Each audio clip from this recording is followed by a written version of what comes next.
Assalamualaikum warahmatullahi wabarakatuh. Perkenalkan, nama saya Sabita Senia Rizky Frianda, NIM 137. Baik, di sini saya akan menjelaskan tentang materi e-learning dan pembelajaran jarak jauh.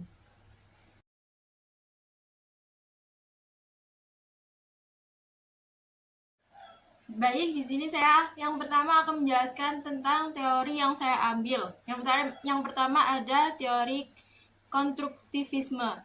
Nah, pembelajaran terjadi ketika individu membangun pengetahuan sendiri melalui interaksi dengan lingkungannya. Nah, dalam e-learning ini peserta didik aktif membangun pemahaman melalui tugas, diskusi, dan kolaborasi secara online. Yang kedua yaitu teori kognitif. Nah, dalam teori kognitif ini fokus pada proses mental seperti persepsi, perhatian, ingatan, dan pemecahan masalah.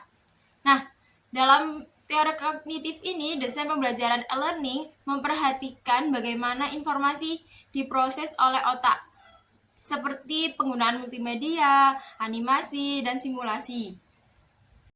Selanjutnya yaitu latar belakang mengapa saya memilih materi tersebut.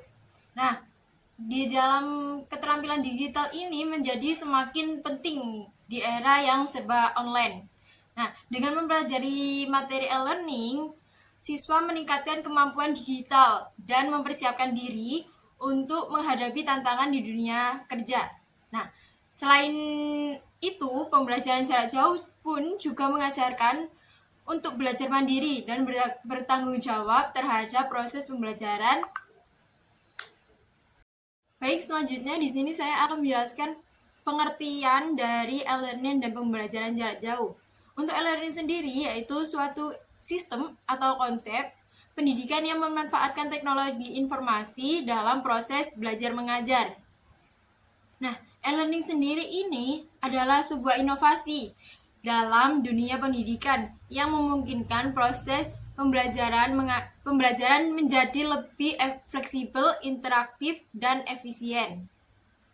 Selanjutnya yaitu pengertian dari pembelajaran jarak jauh. Nah, untuk pembelajaran jarak jauh sendiri ini adalah pembelajaran yang direncanakan di tempat lain atau di luar lingkungan pengajaran. Nah, proses pembelajaran ini tidak berlangsung secara tatap muka atau bertemu secara langsung antara peserta didik dan pendidik. Nah, pembelajaran jarak jauh ini juga salah satu inovasi dalam dunia pendidikan yang memungkinkan proses belajar mengajar ini menjadi lebih fleksibel, interaktif, dan dapat diakses oleh semua. Baik, selanjutnya di sini saya akan menjelaskan tentang tantangan dan peluang. Tantangan yang pertama yaitu ada kesenjangan digital antara siswa. Nah, tidak semua siswa memiliki fasilitas digital seperti laptop, handphone, tablet, dan lain-lain. Nah, yang kedua yaitu ketersediaan jaringan internet dan pasokan listrik. Tidak semua siswa juga memiliki akses koneksi internet yang stabil untuk melakukan pembelajaran. Nah, yang terakhir yaitu ada ketimpangan pembangunan dan fasilitas utama. Selanjutnya yaitu ada peluang. Nah, salah satu peluang terbesar dari pembelajaran ini adalah penggunaan media interaktif yang secara signifikan mampu meningkatkan keaktifan siswa. Nah, aplikasi dan perangkat lunak pembelajaran seperti video interaktif, simulasi, dan permainan edukatif ini memungkinkan siswa untuk belajar secara lebih menarik dan menyenangkan. Selanjutnya di sini saya akan menjelaskan artikel yang saya ambil. Yang pertama ada dari Widya Fahrunisa Nurmulyadi. Nah, beliau berargumen perkembangan teknologi pada saat ini ada pergeseran pola pembelajaran, yaitu yang awalnya hanya tatap muka saja, dan dengan perkembangan teknologi ini ada pola pembelajaran dirancang agar lebih terbuka, fleksibel, dan jauh efisien. Akan tetapi menurut beliau dalam pembelajaran jarak jauh ini juga memiliki kekurangan seperti sering terjadinya kecurangan ketika mengerjakan tugas, tidak jujur, terus terus ketika etika menjadi menurun dan peserta didik cenderung menjadi malas. Nah, selanjutnya artikel yang kedua ini saya mengambil dari Ermi Wahyuni. Nah, beliau menyatakan bahwa pembelajaran berbasis teknologi ini memiliki efektivitas, efisien, dan daya tarik yang dapat meningkatkan partisipasi siswa dalam proses pembelajaran, serta berkontribusi pada peningkatan kualitas pendidikan. Nah, pembelajaran ini biasanya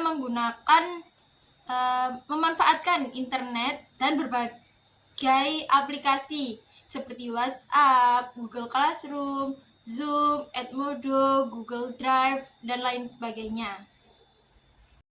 Selanjutnya, artikel yang ketiga ini, Johnson menyebutkan bahwa menghadiri sekolah ini akan meningkatkan kapasitas memori seorang siswa. Nah, dari hasil penelitian yang beliau dapatkan, dapat disimpulkan bahwa pembelajaran daring berpengaruh negatif kepada hasil belajar siswa di SD Negeri 70 Palembang ini. Dengan kata lain, bahwasanya SD Negeri 70 Palembang ini terus-menerus melakukan pembelajaran daring, maka hasil belajar siswa akan menurun dan sebaliknya. Yang keempat atau yang terakhir ini, saya mengambil artikel.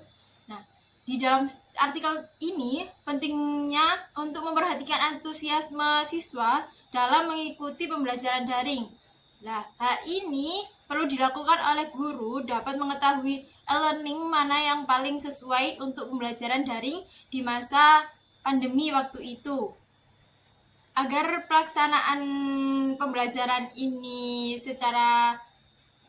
berlangsung secara optimal, pemanfaatan berbagai e-learning juga perlu dilakukan. Terdapat berbagai jenis e-learning yang digunakan sebagai media dalam pelaksanaan pembelajaran. Nah, e-learning ini diartikan sebagai sistem pembelajaran yang memanfaatkan perangkat elektronik seperti media pembelajaran. Nah, e-learning sendiri merupakan salah satu jenis belajar mengajar yang memungkinkan tersampaikannya bahan ajar kepada peserta didik dengan menggunakan media internet atau media jaringan komputer lainnya. Baik, yang terakhir yaitu ada kesimpulan. Nah, dalam kesimpulan ini, e-learning merupakan alat pembelajaran elektronik yang bisa digunakan dengan teknologi masa kini. E-learning ini suatu proses pembelajaran mandiri yang didukung oleh penggunaan teknologi informasi dan komunikasi. Nah, untuk pembelajaran jarak jauh, proses pembelajaran yang dilakukan secara manual tergantung jarak antara guru, siswa, dan sumber daya belajar. PJJ ini dilakukan melalui berbagai media komunikasi. Baik, sekian dari saya. Wassalamualaikum warahmatullahi wabarakatuh.